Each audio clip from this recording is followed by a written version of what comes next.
It's going to be Antron Brown. Rolling up next for Matco Tools, driven Sirius XM, Hankster's Lubricants. 17 cars on the property. Antron is the one car that is not yet qualified. Struggled yesterday, had problems on both runs, obviously. Terry Totten over here on the right side. And Terry Totten, that's the car that Joey Haas took the final round here a year ago. He is sitting in a precarious number 15 spot.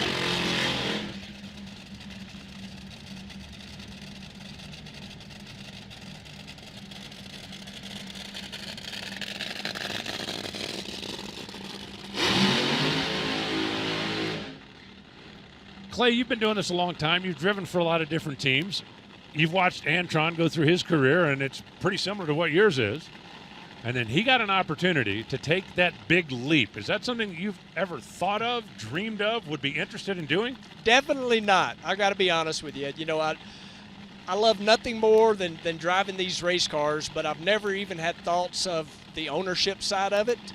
There is so much that goes into it, and, man, I just prefer to focus on driving these things, and that's what I like doing. And I'm so proud of Antron for what he's done and taking that leap. It's a big leap. No question about it. He started his own team, was actually supposed to do it a year sooner.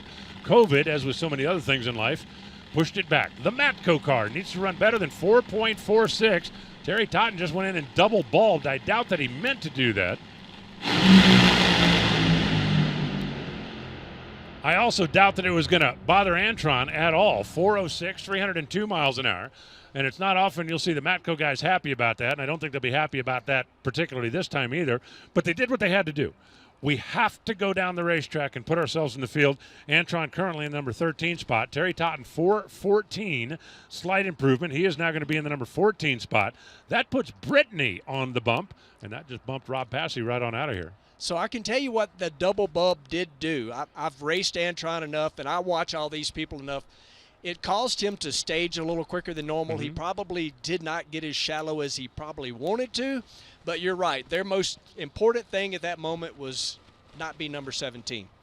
Well, you mentioned shallow stage, and you and I have done Nitro School a number of times. One of the things we talk about, how the car is parked on the starting line has a big effect on the number that's on the scoreboard, whether you get it as shallow as possible. I think Steve Torrance is probably the leader in the clubhouse now for blinking that bottom bulb. But if you roll forward 2 or 3 extra inches, that's going to cost you 2 or 3 extra hundredths on the scoreboard. Oh, yeah, absolutely. I mean, we kind of consider it, you know, in the bracket racing world, about 100th per inch is what it is. And me and you've done the schools, and it's amazing to think about an inch costs you 100th on the scoreboard. But on the flip side of that, it makes the driver look better because he gained 100th in reaction time.